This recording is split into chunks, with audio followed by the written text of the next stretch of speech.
The price of this cryptocurrency went up 100x last year and it's generating a lot of buzz. Let's go over this cryptocurrency and why it's generating so much buzz. Lots of people are using decentralized finance and decentralized exchanges. There is around $170 billion of total value locked in DeFi protocols as of this video. But if you ever use a decentralized exchange like Uniswap, you realize that it's very inefficient and takes some time for transactions to go through. The reason for that is that Uniswap is built on top of the Ethereum network. So it all comes down to the speed and cost of the networks that these protocols are being built on top of. For example, to change a single number on top of the Ethereum network, it costs around 10 cents. And when there's more demand for using the network, that price goes up. A single action can cost $100, and that prices out a lot of transactions.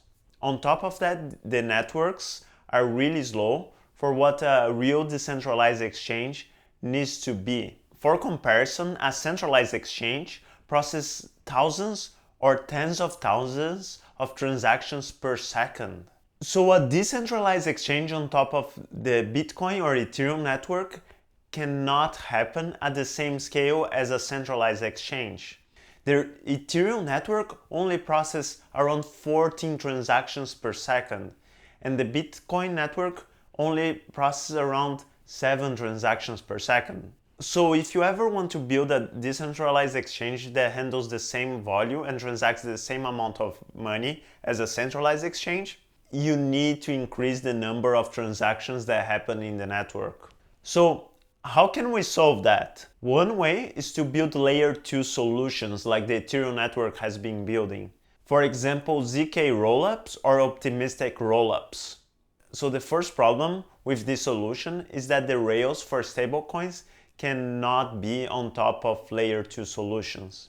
The second problem, and that's specifically with optimistic rollups, is that you have a 1 week to 2 week settlement time where you need to wait for someone that can challenge the transaction, and that is not acceptable for people that want to transact really fast and expect money in their bank account within minutes. On top of that, layer 2 solutions on top of Ethereum network only scale up to 1,000 to 4,000 transactions per second. That's not enough for a real decentralized exchange. And that's where this new cryptocurrency comes in, and it's called Solana.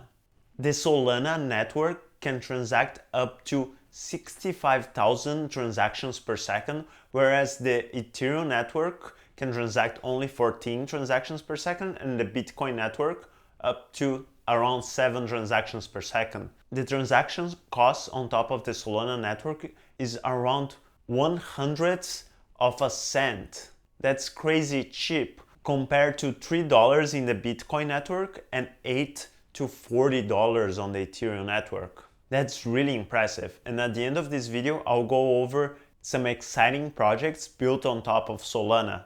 But first of all, let's go over how Solana made this possible. In fact, Solana's pitch deck was Solana is a blockchain at NASDAQ speed. Before we go there, let's take a look at one of the most performant globally distributed databases in the world, Google Spanner. Google Spanner has 18 instances distributed around the world and process around 50,000 transactions per second. How does Google achieve that? Google pays full-time engineers to synchronize atomic clocks on each site where the databases are located. Providing a globally trusted time clock allows transactions to be timestamped. And if there are transactions that are not in the right order, they can be adjusted to be in the exact order. What can we learn from Spanner? We can learn that if there is a globally available clock in a non-Byzantine setting, getting to consensus is trivial. And that not only happens for databases, it happens for radio too. And that's where the idea came from Anatoly, the CEO of Solana. He was a former engineer at Qualcomm and dealt with a lot of similar problems. The key interesting thing about radio signals and radio transmitters is that if there are two transmitters transmitting at the same frequency at the same time, there's noise and you can't really tell what is coming through. This is a similar problem in the blockchain. If two blocks are produced at the same time, you have a fork and you don't know what state you are in. You have to reconcile what state and what happened. In radio, you have a similar problem. So how do you solve that in radio? The first idea is to give these transmitters a clock that's very precise, and then they can alternate sending signals. Once they drift, they can start interfering each other again. But if you keep the synchronization really tight, you can transmit radio signals without one interfering in the other. So they can start alternating, and that's how it started. It was by second and then 20 milliseconds and every 5 milliseconds, as long as you can keep that synchronization really tight. And you can increase the number of transmitters as this time clock goes down. Solana used that insight to build a blockchain that transacts 65,000 transactions per second by creating a digital clock so that nodes could synchronize with each other. Just like radio, Solana solved this by creating proof of history, a globally available trust minimized granular time chain for all nodes to synchronize with. So how does that work? So before we introduce Solana's method, we can compare it to a water clock. So the way water clocks work is that by seeing the water passage from one recipient to another, you could verify that time had passed in. The same way, Solana created a digital clock called verifiable delay functions. Whenever you run these functions, you know that time passed. Solana runs these verifiable delay functions on a loop, getting the input as an output and sometimes adding pieces of information into this input. So the network uses these clocks the same way as Google Spanner uses the atomic clocks. The main difference between Solana and Google Spanner is that you can't trust all the nodes in the network. So Solana uses proof of stake to make sure that there's no Sybil attack.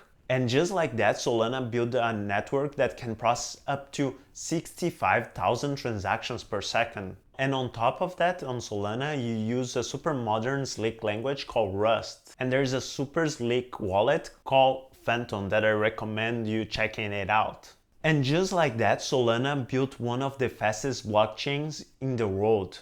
And going back to their deck, building a blockchain on Nasdaq speed. And in fact, the founder of FTX, one of the fastest growing exchanges in the world, committed on building a decentralized exchange called Serum on top of Solana due to its massive benefits compared to other blockchains. I recommend watching the Serum project and everything that's built on Solana, as this is a really exciting project. I hope you guys liked this video. I hope to see you in the next one. See ya!